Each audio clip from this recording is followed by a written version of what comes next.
গত ১০ দিন আমাদের ছিল নিরামিষ, কারণ একজন মারা গিয়েছিল তাই জন্য।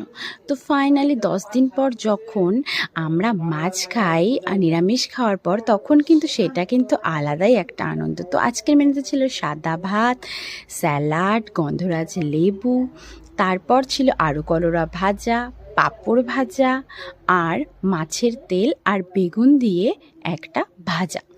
তারপর ছিল কোয়াশ আর মটর ডাল দিয়ে একটা ঘন্ট, যেটা খেতে কিন্তু খুবই টেস্টি হয়েছিল। আর এদিকে ছিল মসুর ডাল, আলু দিয়ে কাতল মাছের ঝোল, এঁচোড় চিংড়ি, তারপর ঘরে বানানো টক দই, যেটা খেলে এই গরমে শরীর আর মন দুটোই ঠান্ডা থাকবে।